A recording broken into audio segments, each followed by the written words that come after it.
So what's up everyone, कैसे हैं सब लोग। Once again welcome back to our channel जिलेंस क्लासेस और मैं विपुल शर्मा आप सभी का स्वागत करता हूं बिजनेस मैनेजमेंट की शानदार क्लास के अंदर। और आज मैं आपसे बात करने वाला हूं ऑर्गेनाइजिंग के बारे में। चलिएगा शुरू करते हैं। जो लोग फर्स्ट टाइम आए हैं चैनल को सब्सक्राइब कर दीजिएगा एंड साथ में बेल आइकन जरूर प्रेस कीजिएगा। देखिएगा ऑर्गेनाइजिंग का मतलब क्या होता है। ऑर्गेनाइजिंग का हिंदी मीनिंग होता है आयोजन। क्या मतलब होता है? आयोजन, ऑर्गेनाइजिंग करना। आपने देखा होगा ना, इस प्रोग्राम को ऑर्गेनाइज कर रहे हैं, है ना, इस बिजनेस को ऑर्गेनाइज कर रहे हैं, तो इसका मतलब क्या है? उसको आयोजन करना, है ना। आइएगा क्या मीनिंग है इसका। The process of organising involve establishing an internal structure of role for the staff at all level of hierarchy in the organisation. एक संगठन को स्थापित करना ही ऑर्गेनाइजिंग कहलाता है ना। एक कंपनी को उठाना, एक कंपनी के अंदर स्टाफ रखना, उसको स्टेबल करना, उसको इंटरनेशनल मार्केट में लॉन्च करना, उसका जो प्रोडक्ट है वो दूर दूर तक पहुंचाना, जॉब्स ऑफर करना, है ना, लोगों का ग्रुप बनाना, ऐसी एक्टिविटी को शो करना पब्लिक के अंदर ही ऑर्गेनाइजिंग कहलाता है। ये सब चीज़ें ऑर्गेनाइजिंग के अंदर ही आती हैं। It is the function of identifying the required activity, grouping them into jobs, assigning jobs to various position holder, and creating a network of relationship so that the required function are performed in coordinate manner leading to the accomplishment of desired goals. According to Cons और डोनल, क्या कह रहा है ये कह रहे हैं कि organising involve the grouping of activities necessary to accomplish goals and plans, the assignment of these activities to appreciate department and the provision of authority declaration and coordination. Steps क्या क्या हैं इसके, ऑर्गेनाइजिंग के, आयोजन के स्टेप्स क्या क्या हैं? जैसे आ रहा है एस्टैब्लिशिंग ऑब्जेक्टिव्स आता है, डिजाइनिंग प्लान एंड पॉलिसीज आता है, आइडेंटिफाइंग स्पेसिफिक एक्टिविटीज आता है, grouping activities according to available resources आता है, delegating the authority necessary to perform the activities आता है, trying the group to gather through authority relationship the communication. ये सब ऑर्गेनाइजिंग के स्टेप हैं, ठीक है। इसके फंक्शंस की बात करें तो फंक्शंस भी आपके सामने है, जैसे डिटर्मिनेशन ऑफ एक्टिविटीज। देखो बच्चों, मेन होता है जब आपके पास क्वेश्चन आता है तो मेन होता है उसकी हेडिंग्स आपको समझ में आनी चाहिए, हेडिंग्स आपको लिखनी आनी चाहिए, है ना। मेन काम यही होता है। Grouping of activities, allotment of duties to specified person, delegation of authority, defining relationship, है ना, ये सब इसके अंदर आता है। Coordination of various activities. अगर मैं इसके प्रिंसिपल्स की बात करूं तो प्रिंसिपल ऑफ ऑर्गेनाइजिंग में सबसे पहले आता है प्रिंसिपल ऑफ डेफिनेशन। इसको पढ़ भी लेता हूं मैं। It is necessary to define and fix the duties, responsibility and authority. यानी कि प्रिंसिपल्स क्या होता है? सिद्धांत। आयोजन के सिद्धांत क्या है?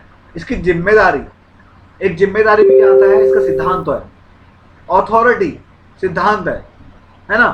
फिक्स ड्यूटीज सिद्धांत है हमारे। In additional to get organisational relationship of each worker with other should be clearly defined. Principles of objectives, उद्देश्यों के सिद्धांत। The objective of different depart should be get to achieve the main objective organisation. Division of work, कार्य को कार्यों को किस तरीके से बांटा जाता है। जो काम जिसको सूट करेगा वो उसी को दिया जाता है अकॉर्डिंग टू क्वालिफिकेशन। मेरे पास अकाउंटेंट का एक्सपीरियंस है तो मैं तो अकाउंट डिपार्टमेंट में ही जॉब करना पसंद करूंगा, है ना। किसी को मशीन चलाने में एक्सपर्ट है, उसको मशीनिंग डिपार्टमेंट में डाला जाएगा, मैकेनिकल डिपार्टमेंट में, है ना। किसी को स्किल मजबूत है बातचीत करने का, लोगों को इम्प्रेस करने का, उसको ऐसे ही डिपार्टमेंट में डाला जाएगा जहां वो लोगों से डील करे, लोगों को अट्रैक्ट करे अपनी कंपनी की ओर, तो ये होता है डिवीजन ऑफ वर्क। ऐसा तो नहीं होगा कि भाई अच्छी क्वालिफिकेशन है, एमसीए कर रखा है बंदे ने, कंप्यूटर की नॉलेज बहुत अच्छी है और करेगा वो वर्क लेबर वाला, ऐसा तो बिल्कुल नहीं होगा। जो लेबर योग्य होगा उसको लेबर, यानी कि इसका मतलब है योग्यता के अनुसार काम देना, है ना।